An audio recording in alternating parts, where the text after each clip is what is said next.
제가 어릴 때 초등학교 저학년 때 고향에 간 적이 있습니다. 물론 저는 인천에서 나고 인천에서 자랐기 때문에 고향이 인천이라고 할 수 있는데 저희 아버지 고향을 방문한 적이 있습니다. 그 당시 경북 상주군 공성면 339번지에서 아버지가 나셨고 그래서 그곳을 가게 됐습니다. 그때 당시만 해도 깊은 시골이었고 아주 깊은 산골이었습니다. 아버지하고 기억 속에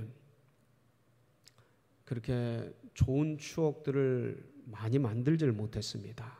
아버지 생각하면 어릴 때는 대부분 아버지 술집에 계시는 아버지를 모시고 온 것, 그게 거의 3분의 2라고 할 수 있을 것 같습니다.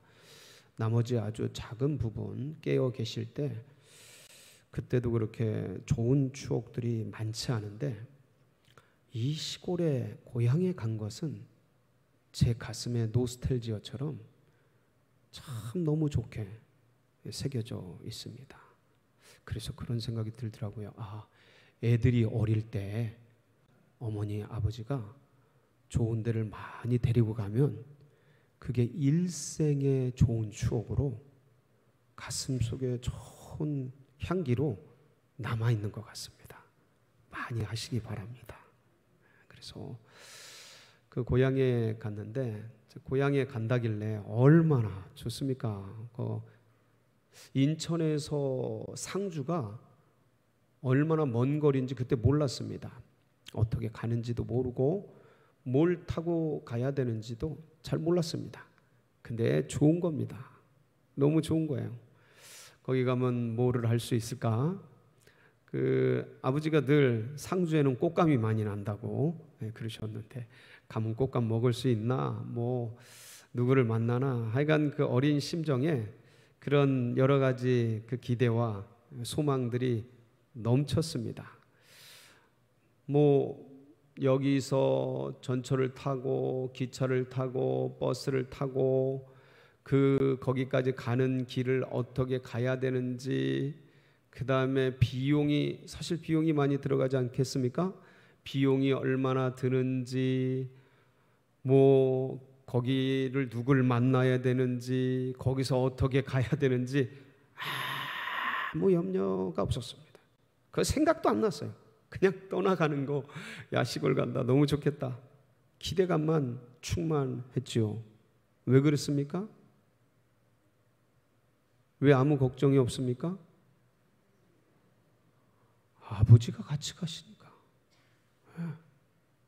아버지가 같이 가시니까 그거면 되는 거죠. 내가 무슨 걱정을 합니까? 그래서 너무 좋았습니다. 하나님을 믿으면 그렇게 되는 줄 알았습니다.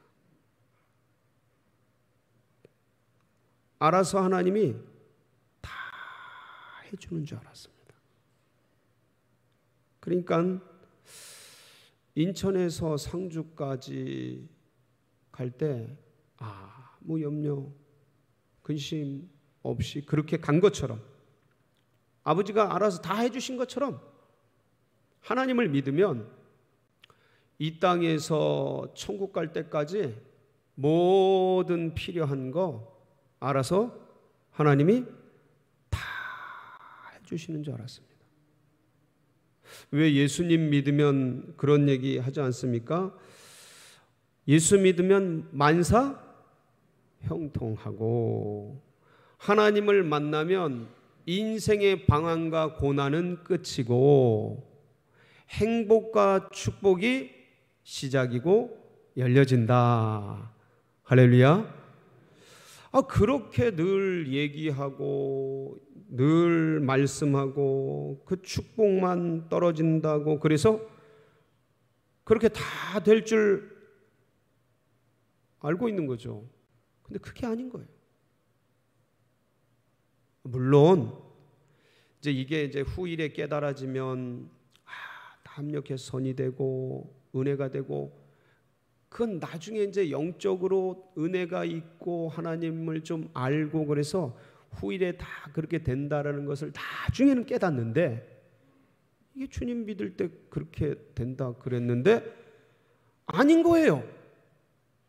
가정의 아픔은 계속되고 삶의 어려움은 변함이 없고 어머니가 눈물 흘리며 고통당하는 것은 오히려 더하는 것 같고 가난의 압박과 느닷없는 사건과 사고들은 멈출 줄 모르고,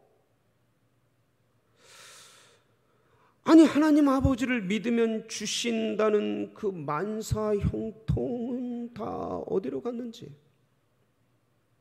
주님을 믿고 따라가면 주신다는 그 고통은 멈춰주고 사건은 없어지는 무통무사의 그 은혜는 다 어디로 갔는지, 그게 착각인가?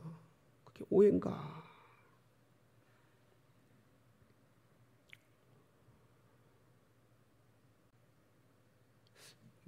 개 중에 예수님 믿고 아주 진짜 만사형통한 분도 계시겠죠. 왜 없겠습니까? 근데 그렇지 않더라고요. 계속 어려움이 찾아오고 주님 믿고 따라도 인생의 고난은 멈추지를 않고 주님 의지해서 기도해도 삶의 애환들은 계속되고 감당하기 버거운 그런 여러 가지 인생 문제들은 느닷없이 찾아오고. 왜 그럴까요? 하나님 믿는데 왜 그럴까요? 예수님 의지하고 가는데 왜 그럴까요? 오늘 말씀이 바로 이 부분에 대한 궁금증을 우리에게 풀어주고 있습니다. 답을 알려주고 있습니다. 본문을 통해서 삶의 애환들, 풀리지 않는 숙제들, 인생의 고난의 의미들 알고 있지만 그런데 더 깊이 새롭게 알고, 그리고 현재 죽음과도 같은 인생의 고난 터널을 지나는 분들에게는 이 말씀이 여러분의 위로가 되시고, 그리고 하나님을 더 깊이 아는 영적인 지식이 깊어지는 그런 은혜의 말씀 되시기를 축복합니다. 오늘 첫 절을 보면 23절이죠. 거기 보면 예수님의 사역의 동선이 나옵니다. 23절 뭐라고 돼 있죠? 배에 오르심에 제자들이 따랐더니, 누가 배에 오르신 거예요? 예수님이 배에 오르신 거예요. 예수님이 본 동네 가버나움에서 사역을 하셨어요. 말씀을 전하시고 치유 사역을 하시고 가르치시고, 그러다가 예수님께서 갑자기 사역의 방향을 호수 저 건너편으로 가자, 저편으로 건너가자 하시면서 거라사인의 동네로 가시게 됩니다. 그러니까 이게 가다라 지방인데 이게 다 갈릴리 주변에 있던 마을들이에요. 그런데 이 가버나움에서 거라사인 그 귀신 들린, 군대 귀신 들린 사람 고치러 가시는 건데, 이 마을에 가려면 육지보다 뭐가 더 빨라요? 배가 더 빠른 겁니다. 주님께서 배에 오르신 거예요. 호수 저 건너편으로 가자 하시면서 제자들이 따라서 타게 됐습니다. 주님과 가는 길은 언제나 재밌고 흥분되고 감사이죠. 주님이 사람들에게 병 치유해 주시고 소경이 눈을 팍 뜨고 못 걷는 사람이 확 걷고 이 중풍병자가 막 일어나고 말 못하는 사람들의 입술이 풀리고 귀멍어리가 듣고 찬양하면서 그 나병 환자들이 치유되고 뭐 이런 거를 눈앞에서 보니까 주님 따라다니면서 그거 자체가 지금의 어떠한 영화나 드라마보다 더 다이나믹하고 진짜 드라마틱한 거죠. 주님 따라 다니는 그 삶이 참 재밌고 유쾌하고 너무도 좋고 행복할 텐데, 근데 오늘 본문은 다른 내용을 얘기하고 있습니다. 24절 보실까요? 24절에 보니까 바다에 큰 놀이 일어나 배가 물결에 덮이게 되었으되 예수께서는 주무시는지라. 주님이 호수 건너편으로 가자. 그럼 먼저 앞서셨어요. 제자들은 주님의 인도를 따라갑니다. 뒤를 따르는데 오늘 뭐를 만나게 돼요? 큰 노를 만난 겁니다. 놀이 뭐냐면 바람이죠. 바람이 확 불어가지고 바다나 강물이 그냥 확 폭풍처럼 일어나는 거예요. 근데 이 갈릴리가 좀 신기한 게, 갈릴리 바다는요, 호수인데 바다라고 불러요. 워낙 커서. 근데 이게 평지 해발 제로죠. 이 평지보다 250m 지하에 호수가 있습니다. 그러니까 지중해에서 해풍이 불면, 바람이 불면 딱 목자의 길이 있는 그 산등성이를 넘어서 바람이 세지면서 평지를 타고 쫙 오다가 지하 250m로 급강하하는 바람들이 종종 생기는 거예요. 근데 이게 언제 생길지, 어떻게 생길지는 아무도 몰라요. 그러니까 이 바람이 불어서 급강하면서 노를 확 만들면서 그 갈릴리 바다 전체가 폭풍 속에 쌓이게 된 겁니다. 제자들이 그 폭풍 속에서 이겨내기 위해서 애를 씁니다. 이 돛을 내리고 노를 잡아서 방향을 틀고 이거를 헤쳐나가려고. 그래도 12사도 중에 그 베드로, 요한, 야고보, 안드레, 이분들은 어부 출신입니다. 그러니까 3분의 1 이상이 전문 어부 출신이에요. 전문가거든요. 내 이 영역에서, 특히 갈릴리에서 어부 일을 해왔기 때문에 여긴 누구보다 잘 아는 데예요. 그런데 이 풍랑을 만나서, 노를 만나서는 어떻게 해보질 못하는 거예요. 이게 인생 같습니다. 삶을 오래도록 살아왔고 이쪽 영역은 내가 전문이지, 이력과 경력이 풍성해서 다 아는 것 같고 다 해낼 것 같은데, 어느 때는 내 전문 영역인데 아무것도 못하고 손을 놓고 어찌할 바를 모를 때가 있는 거, 그게 인생인 것 같아요. 삶인 것 같아요. 제자들이 그런 큰 풍랑을 만나서 거친 상황 속에서 너무 어렵게 된 거예요. 이 병행 본문들을 보면 풍랑이 들이쳐서 배가 가라앉게 됐습니다. 여러분, 제가 이걸 이렇게 자세히 설명하는 이유가 뭐겠습니까? 이 제자들이 지금 누굴 따라간 거예요? 예수님을 따라간 거예요. 풍랑을 만나더라고요. 여러분, 지금으로 말하면 이게 우리가 믿음 생활을 하면서 신앙의 길을 가는데 느닷없이 큰 사건을 만나는 거예요. 예기치 않은 고난을 만나는 거예요. 아니, 그래도 삶을 한두 해 살아온 게 아니고 난다 긴다 하는 경험과 이력을 가지고 있는데 어찌할 바를 모르는 큰 난관들을 만나는 거예요. 주님 믿고 따라가는데, 주님 의지해서 그 길을 가는데 예기치 않은 사건과 사고들이 뻥뻥 터지는 거예요. 사실 주님 믿고 따라가면, 아니, 고난 속에 있었던 사람들이 평화가 돼야 되는 거 아닙니까? 안정이 돼야 되는 거 아니에요? 힘들고 거친 인생을 살고 어렵게 살던 사람들이 앞이 풀리고, 그야말로 예수 믿으면 만사 형통되고, 그게 맞는 거 아닙니까? 괴롭더라. 아이고, 이 말이 꼬이네 그냥. 예? 괴롭다가도 풀어지고, 어렵다가도 행복해지고, 이게 그래야 될 형편인데 그게 아니에요. 주님 따라가는데 이런 고난이 오는 거예요. 이게 보통 고난이 아니에요. 죽을 고난인 거예요. 자기들 입으로 그래요. 우리가 죽게 되었습니다. 이렇습니다. 아니, 이런 문제를 만나면 이게 납득이 안 가는 거예요. 왜 이러지? 이거 뭐지?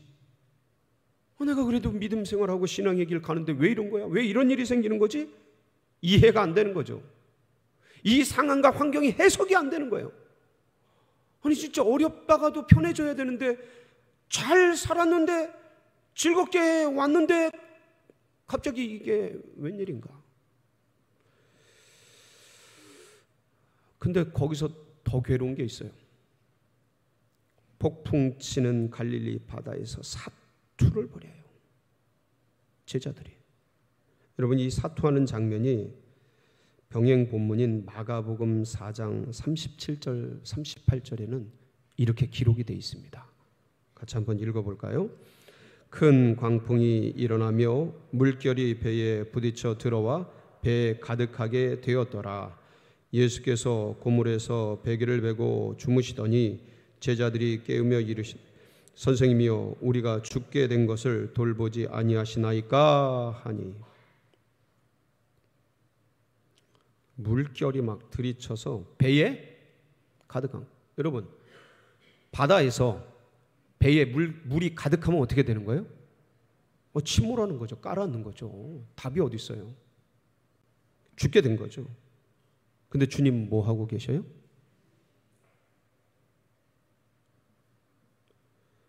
주무시고 계시는 거예요. 제자들은 죽어나는데 이거 물 들어오는 거 그거 가만히 보고 앉았겠습니까? 그거 있는 힘을 다해서 퍼내고 물결 오는 거 보면서 이들이 전문가인데 그래도 옆에 맞으면 쓰러지니까 그거 앞으로 정면으로 돌파하기 위해서 방향 잡으면서 그 되지도 않는 노를 저어가면서 직진하려고 몸부림을 치고 아주 그냥 흠뻑 젖으면서 별일 죽느냐 사느냐 이렇게 침몰하느냐 마느냐 그 위경 가운데서 막 고민하고 이러고 있는데 주님 참 대단하신 것 같아. 어떻게 이때 잠을 주무시는지 모르겠어.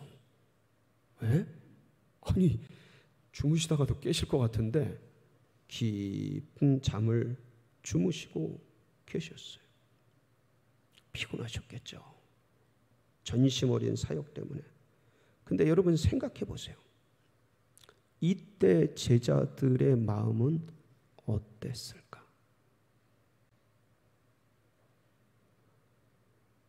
나는 죽어나고 있는데 나는 지금 죽느냐 사느냐 인생 문제 속에 삶의 애환 속에 몸이 부셔져라 애쓰고 이 문제를 해결하기 위해서 어떻게든 살기 위해서 그러고 있는데 주님은 주무시고 계셔. 불러도 대답이 없어. 캄캄해. 여러분 그 마가복음 4장 38절에 보면 선생님이여 한번 띄워주실까요? 38절 그 끝부분 보면 선생님이여 우리가 죽게 된 것을 돌보지 아니하시나이까 하니. 여러분 이 문장에서 뭐가 느껴지십니까? 제자들의 원망, 제자들의 당황스러움, 제자들의 그 깊은 절규와 절망의 그 소리, 느낌, 여러분 그게 느껴지십니까? 선생님이여 우리가 죽게 된 것을 돌보지 않고 지금 뭐 하십니까? 여기서 왜 이러고 계십니까? 왜 잠을 주무시고 계십니까? 이 상황에서 웬 잠, 아니 왜 침묵하고 계십니까? 우리가 죽게 됐는데 하나님 지금 뭐 하세요? 살려주세요. 도와주세요. 주님은 어이 계시고 왜 나만 홀로 버려두시는지, 불러도 대답 없는 그 이름을 수없이 외치지만, 수없이 기도하지만 캄캄한 어둠과 적막뿐 들려오는 응답은 없고, 이 죽음의 공포, 이 갈릴리의 풍랑은 멈출 기세가 보이지 않고, 삶의 애환과 폭풍들은 연이어서 찾아오고, 잠 못 이루는 밤은 깊어지고, 어디다 의지할 데는 없고. 그러니까 제자들이 얼마나 불안했겠습니까? 우리도 똑같죠. 우리도 인생길 가는데 갑자기 이런 큰 고난, 여러분 이때 기도하면 바로바로 응답 주십니까? 어떻습니까, 여러분? 어떠셔요? 침묵이죠. 많은 경우 침묵하죠. 아무리 외쳐도 대답이 잘 없으셔요. 망망대해 속에서 나는 이제 어떻게 해야 되나? 이 상황 속에서 나는 무엇을 해야 되나? 암담합니다. 암담해.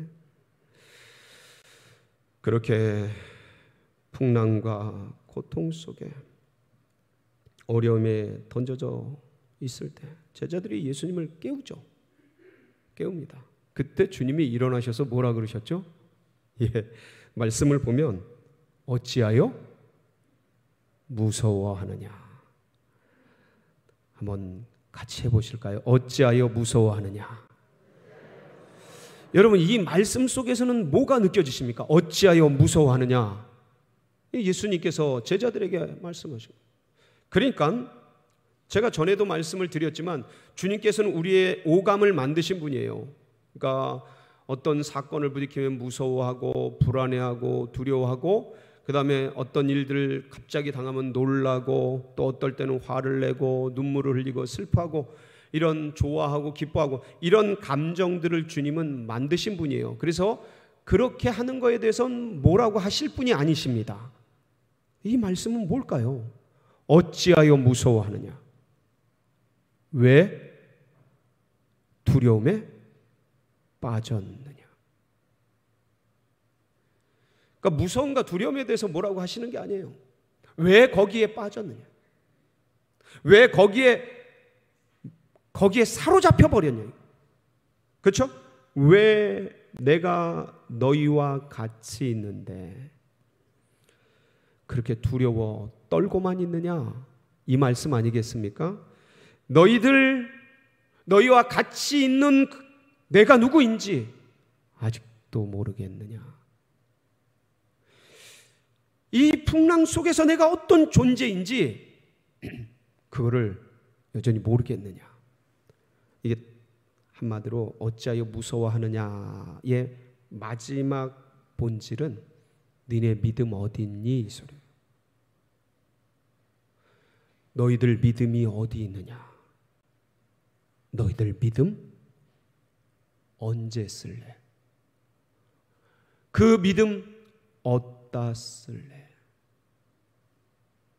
그 믿음이 왜 나오지 않고 감정과 상황에 사로잡혀 있느냐? 주님이 이걸 묻고 계신 거죠. 너네 지금 뭐에 빠져 있느냐? 뭐에 붙들려 있느냐? 왜 두려움에 빠져 있고 불안에 사로잡혀 있고 죽음의 공포 가운데 모든 것을 잊고 있느냐?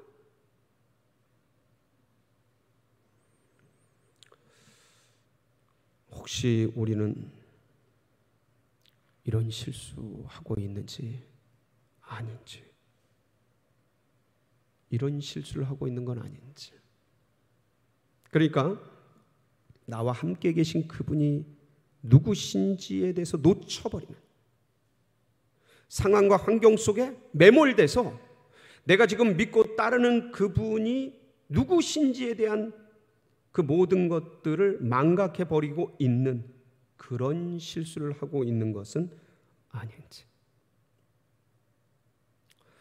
제가 초두에 아버지 고향에 간 얘기를 했습니다. 근데 그게 왜 그렇게 제 가슴 속에 따뜻하게 자리 잡고 있냐면 그 뒤에 에피소드가 하나 있습니다. 내려서 이제 상주에서 내려서 쭉 그 공성면 3상 9번지까지 걸어가는데 가도 끝이 없는 거예요. 들판을 지나 고개를 넘어 산을 타고 가도 끝이 없는 거예요. 근데 저희 아버님은 키가 180이 넘으셔요. 그때 그냥 진짜 별명이 키다리 최씨였어요. 조금 다른 말들도 있었어요. 꺽다리 최씨라고 불렀어요. 그 정도로 키가 크고 아주 우람하신 분인데, 저는 그때 초등학교 저학년 꼬맹이 아닙니까? 그러니까 뱁새가 황새 따라가다가 가랑이가 찢어진다고 아버지가 저한테 맞춰서 걷는다고 하시지만 그래도 힘든 거예요, 따라가다가. 그리고 거기에 전부 초행길이라 주변에 볼 것이 많은 거죠. 그래서 꽃도 보고 다람쥐 달리는 것도 보고 뭐 재밌는 게 많은 거예요. 그러니까 자꾸 뒤처지는 거예요.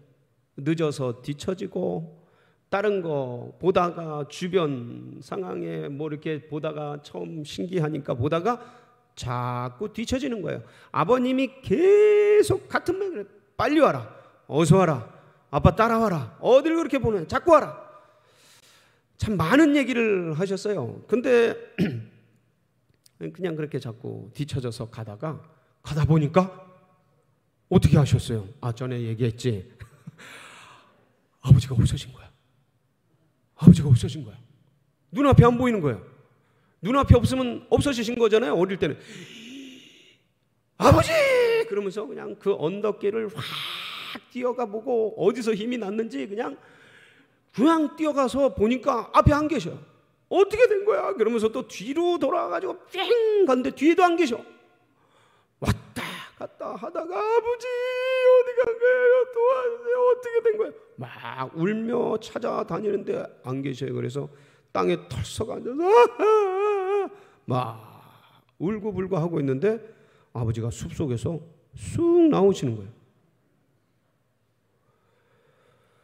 그러더니만 아빠 바짝 따라와. 그러시면 또 걸어가셔요. 그리고 이제 또 잊어먹을까봐 그 다음부터는 그냥 아버지 그냥 팔 잡고 그냥 끝까지 따라갔죠. 그 짧은 시간에요. 저는 아버지가 날 두고 어디 가셨나? 어디로 도망가셨나? 왜 날 두고 이러시나? 왜 나를 혼자 두시고 힘들게? 어디 별 생각 다 들어요. 그 꼬마가 눈물이 그냥 창창 흐르면서 그냥 온 동네 반네 하여간 로봇처럼 뛰어갔다 뛰어오고 아주 그렇게 아버지가 안 계신 것 같은 거예요. 아버지가 안 계신 것 같아요. 아버지가 안 계신 건가요? 아버지가 안 계신 건가요? 주님이 그러신 거예요. 주님이 그러신 거예요. 저는 그때 가슴속에 깊이 새겨진 게 있어요. 나중에 깨달은 거죠. 아빠 팔 굳게 붙잡아. 끝까지 잡고 가자. 주변에 눈 돌리지 말자. 그냥 그때는 그거 잡고 갔어요. 지금 생각하면 그런 거예요. 아버지 손 잡고 아버지 뒤따라 가면 안전한데 뒤에 자꾸 보고 주변 이거 이쁜 거 저거 이쁜 거 마음 자꾸 흩어지고 그러다 보니까 본질로 아버지를 놓쳐버리는 거예요. 그거를 알려주기 위해서 아버지가 그때는 근데 내 딴에는 안 계신 것 같은 거예요. 없어진 것 같은 거예요. 불러도 대답이 없지. 아무리 찾아도 응답하지 않지. 그분은 침묵하고 계신 것 같고 보이지 않는 것 같고 너무너무 힘들고 울부짖고 괴롭고 한참 만에 나타나시더라고요. 근데 얼마나 반가운지, 미우면서도 얼마나 반가운지 그런 게 깊이 알아졌어요. 여러분, 뒤를 한번 돌아보세요. 우리 인생의 지난 길들, 신앙의 삶의 연륜들 돌아온 걸 한번 보세요. 우리가 언제 주님을 그래도 깊이 알았나? 그때 그 사건들, 그때 그 고난들, 사실 그때 그 사건과 고난, 그때 막 부르짖고 한 그때는 하나님이 안 계신 것 같고 어디 계신 것 같고 도대체 주무시나 어딜 가셨나 막 그런 시간들이었는데 그걸 지나놓고 우린 믿음이 좀 더 깊어지고 그 사건 치르고 나서 그때는 도대체 왜 이런 걸 주시고 하나님도 무심하시지. 그런데 그걸 지나고 나서 우리의 영안이 더 넓혀지고 그렇게 여기까지 오게 되지 않았습니까? 우리 하나님 살아계셔요. 우리 예수님 지금도 우리를 지켜보고 계셔요. 그분은 창조주셔요. 우리에게 생명 주시려고 십자가 부활의 영광스러운 일들을 하신 구세주셔요. 자기 목숨을 들이신 분이에요. 우리를 그리고 구원해 내실 뿐만 아니라 이 일생 가는 길에 하나하나 그 걸음을 세시며 인도하시는 인도주셔요. 그리고 그분이 우리를 영원한 천국으로 인도하기 위해서 다시 오실 재림주이십니다. 주무시는 법이 없어요. 조시는 법이 없어요. 부르면 역사하고 응답하십니다.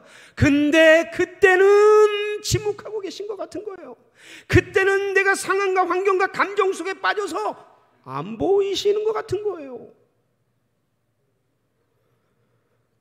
오늘 말씀을 보면요, 이렇게 풍랑이는 갈릴리를 넘어서 마가복음 5장 1절에 보면 이런 말씀이 있습니다.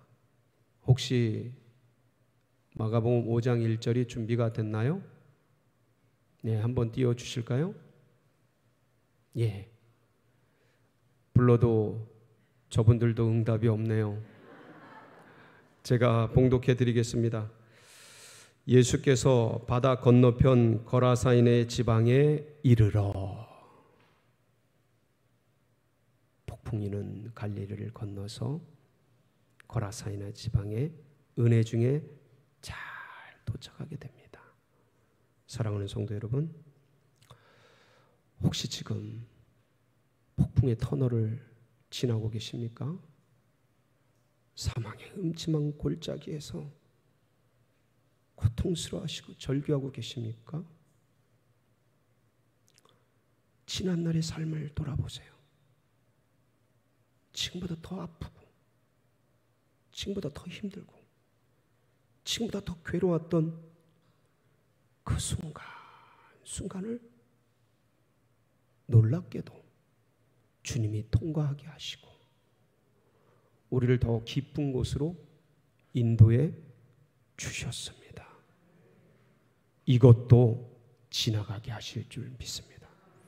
우리의 영안이 더 깊어지고 넓어지고 길어지고 커져서 하나님의 영광 가운데 나아가게 될 줄 믿습니다. 이 한 주간도 이 주님을 붙들고 승리하는 복된 역사 있으시길 축복합니다. 같이 기도하시겠습니다. 합심해서 기도하실 때 하나님, 이 고난이 연하여서 주님께 더 빨리 가게 하시옵소서. 하나님, 주님 때마다 시마다 하나님 때를 따라 돕는 은혜로 같이 하여 주시옵소서.